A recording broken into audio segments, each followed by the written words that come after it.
And now it is my great pleasure to introduce the Empty Chair Award.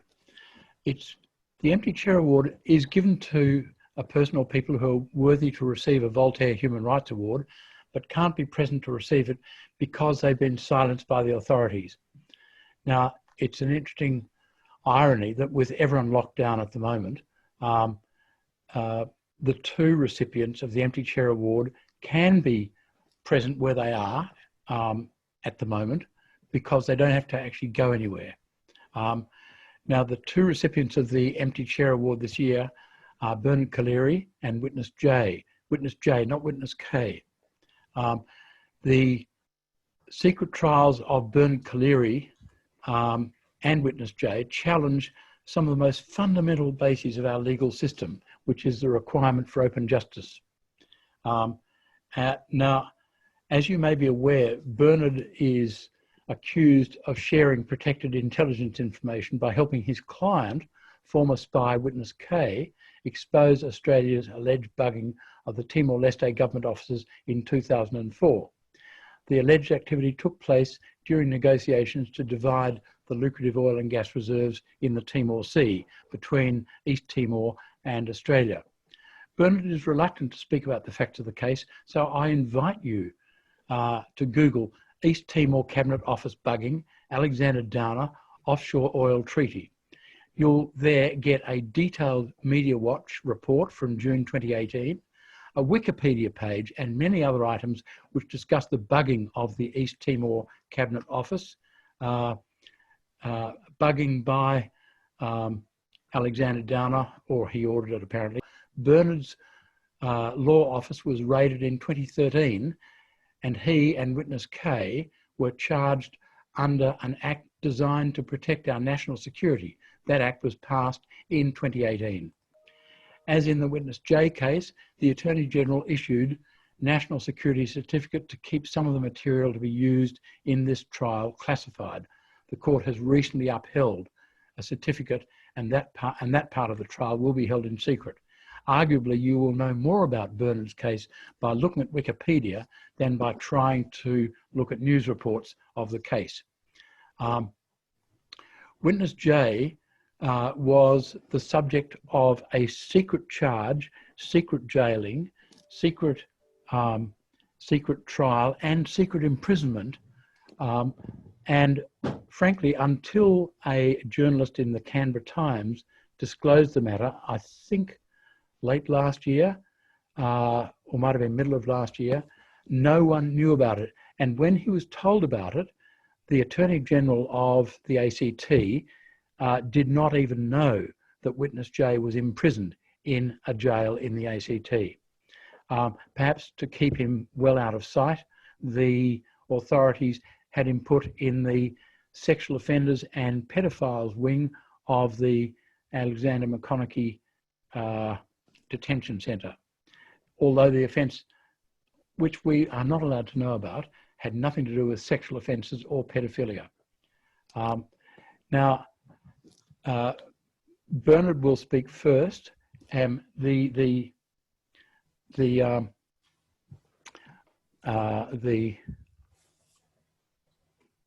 circumstances surrounding Witness J are such that he is not allowed to be identified in any way at all publicly. So his speech will be read by my most talented intern, Hugh Wetherill, and in the Q&A session in which he will take part, any questions that concern him will be answered via Hugh Wetherill. But that is because he has officially been disappeared. I mean, he disappeared when he went to jail and he's no longer regarded as having an ordinary existence in this country. So I would now call on Bernard Collaery and congratulate him profoundly on this great award. Thank you. Thank you so much, Julian. Well, of course, I'm deeply honoured just to be with you. You yourself, you're a great leader in all of this, and it's just so humbling to be with you and to follow such a distinguished a group of awardees, my predecessors, and more to the point, I was reading recently about Liberty Victoria's work in, I think, receiving H.G. Wells in 1939 in Melbourne when he came to criticise the failure of the Lyons government to provide the refuge for Jewish refugees. So for many, many reasons, particularly because I myself am marked by the Second World War, I'm deeply honoured to be here this evening with Liberty Victoria. Now, particularly for the lawyers watching tonight, imagine your clerk in your chambers saying, you've got an appointment such and such time next week, someone's got an employment matter, I've set it down, you're not in court that day. Well, that's how I came to be in conference with someone now known as Witness K. Witness K wanted a finding of unlawful conduct. The reason why he wanted a finding of unlawful conduct was that there had been a change to the moral order as he saw it. There was a situation that had arisen that he was extremely unhappy about. Disgruntled is the word, although he has been smeared in that term subsequently and described, and I'm quite sure the Shadow Attorney General has been briefed to say that Witness K was just a disgruntled employee. I'm so old to recall, and I once had a privileged position to recall what was said in Moscow every time, particularly after Perestroika and Glasnost, when there was a Soviet defector. It was some disgruntled employee who didn't get promoted. I mean, that's the smear that has gone out in these briefings. And I'm saying deliberately smearing people in this circumstance needs to be proscribed conduct. But moving on. So who would have thought that attending a person who wanted a finding of unlawful conduct would lead me to being charged with conspiring with that client? The lawyers know that conspiracy is a catch-all. It used to be a sort of rug that you could throw over if you couldn't quite find a particular charge. You'd charge conspiracy. And conspiracy is an ongoing thing. It can be compounded. And the great irony in this matter is, of course, that after due research, I determined that there had been a conspiracy at common law to defraud. It doesn't matter the details of the fraud. There was a conspiracy in Canberra to defraud. Common law conspiracy. It so happened that as Attorney General here years before, I had assisted and insisted during the bottom of the harbour days that in the reform and development of the Commonwealth Criminal Code, we retain common law conspiracy to defraud, because one never knows the ingenuity of tax evaders and the rest. Who would have thought that that decision by the standing committees of Attorney General that we made to recommend not to do away with that common law offence would know that that's going to come to the fore if I get a public trial. It's not just me, Julian, on trial. It'll be trial of the unlawful conduct that I gave advice to Witness K. Witness K followed my advice. I'm charged with conspiring with a person who came to me for legal advice. It's an ominous situation for our legal profession, and a very serious one. It's not what I even heard a judge say recently, that it arose from some feelings of unjustness for the Timorese. Certainly it was unjust for Timorese, but the matter is there had been a criminal conspiracy to defraud.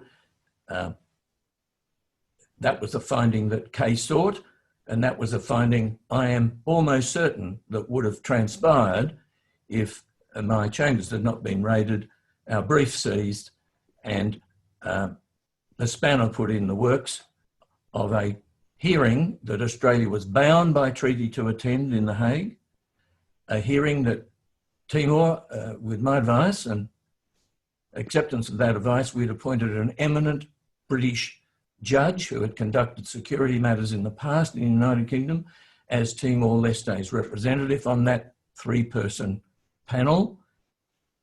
Australia had appointed a distinguished and eminent United States lawyer who, incidentally, had written extensively on fraud, international fraud. Well, we found that rather interesting. And those two had selected their chair.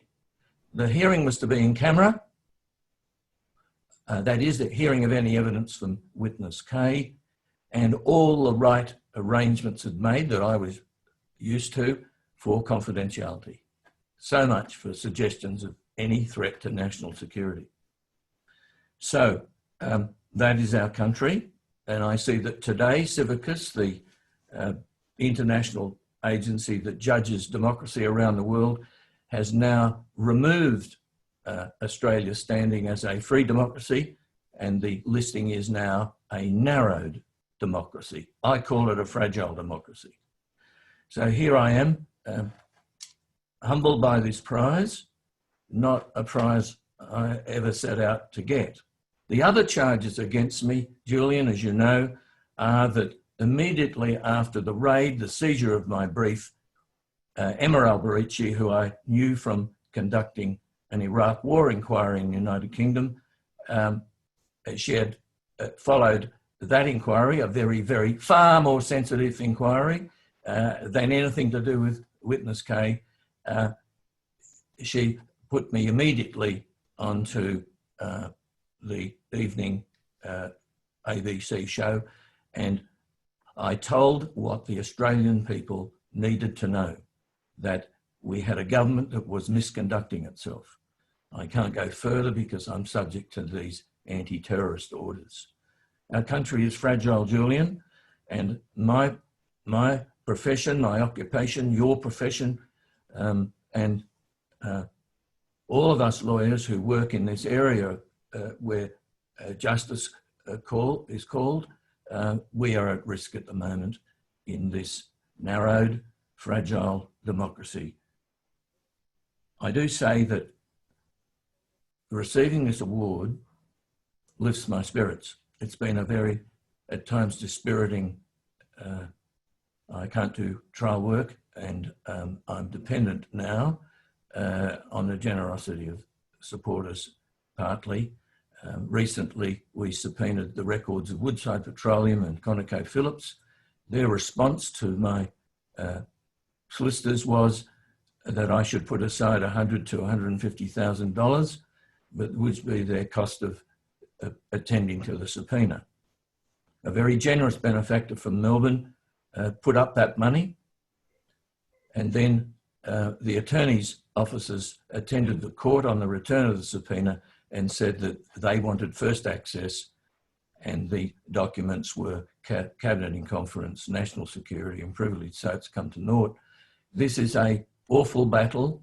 It's the sort of thing that I think our colleagues in Moscow are going through. Our colleagues in Beijing aren't going through it because they're already being jailed.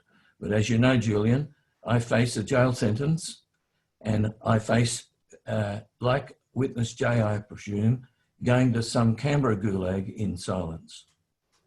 So I just round off to say that's where we're at in this country, and we need to join forces because these are dark days. Thank you very much, Bernard. Before I pick up a couple of your points, can I say I've been reminded that people who want to ask questions of any member of any of the recipients should use the Q&A box at the bottom of the screen, not the chat box. Now, Bernard, I'm interested. You refer to the smear, which makes perfect sense, and I just want to make the self-evident point that Liberty Victoria exists to help disclose the smears that our government is willing to inflict on people. And the fact that you say that the matter can't go any further because of orders, you can't go any further because of orders that have been made. I'm seriously tempted to ask this out of order. What's the prospect, in your opinion, that Alexander Downer will face charges? Well, Jack Waterford, former deputy editor of the Canberra Times, has been a great Australian Federal Police watcher over the last 30 years while I practiced here. Jack says the AFP aren't known for investigating with any detail the shenanigans of our politicians. So I don't hold out much hope from the Australian Federal Police. But if there is an open hearing, how possibly can any government not refer what I want to say, if I can say it, about what the change culture was, and I repeat, what the change culture was the witness came to me about. I can't say now, I've been silenced, what that change culture was. Witness K, a person of great integrity, a patriotic Australian. If only you knew Witness K's background, if only the people of Australia knew what a loyal, wonderful, courageous Australian Witness K is, at least I can speak out, think of the circumstances of Witness K tonight and every day for all these years, while he's been deprived of a passport, a peaceful retirement, and simple moral peace and stability. It's so wrong. Whilst you were saying that, Bernard, a question came through from Witness J. He says he wonders whether you are aware that he sought your legal advice late last year and that he was denied by his former employer to access you because you weren't approved by them. The first I know of that. The other shambolic act that damaged, I suspect, our national security was that I learnt about the raid on my chambers probably after the Australian media knew. I was asleep in The Hague when it was going on. And what it told the Chinese, what it told the Russians, what it told the foreign powers was that there was a lawyer in Canberra who was acting, following the statement the Attorney General Brandis made in the Senate, that was acting for a member, clearly, of the intelligence service. So my records, 30 years of records, were left exposed. I was out of the country with my entire team except for one of my clerks. And that act, in doing that, in exposing the nature of one side of my practice, was completely irresponsible. And we don't know and will never know what went on with respect to 30 years of my records. So if Witness J was unable to use me, it's funny that no one has come back for my records about anything else. And I would be absolutely astounded if Witness J was told that apart from the Witness K matter, there's ever been an issue between me and that agency. Thank you. I think that might be a perfect time to invite Hugh to read Witness J's statement. Thanks, Julian. So as Julian foreshadowed, I'm reading this speech on behalf of Witness J. So here's what he has to say. Ladies, gentlemen, and variations thereupon. I've been humbled to learn that I am a joint recipient of the Voltaire Empty Chair Award. and have the honour to share with my fellow secret trial alumni, the distinguished Mr. Bernard Collaery. While our respective criminal matters are at different stages, it is a fair assessment that we are both very much engaged in this legal fight against an emerging secret Australia. Mr. Collaery has my deepest respects and I wish him well going forward.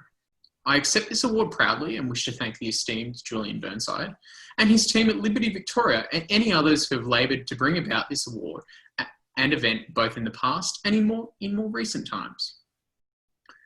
Firstly, I must apologise that I cannot deliver this speech myself. The Australian government has deemed my identity, as it pertains to the linkages with this situation and the non-diplom witness J, as verboten. If I was to forego the Australian government's threats, I would likely see myself swiftly imprisoned again, and if that were to happen, I fear that certain emerging details around my situation would be lost to a public who I ardently believe have a right to know. One of the hardest things I've done along this journey was to hand back my Civilian Operational Service Medal. I received this medal for working alongside Australia's Special Forces in our nation's contribution to defeating Islamic State.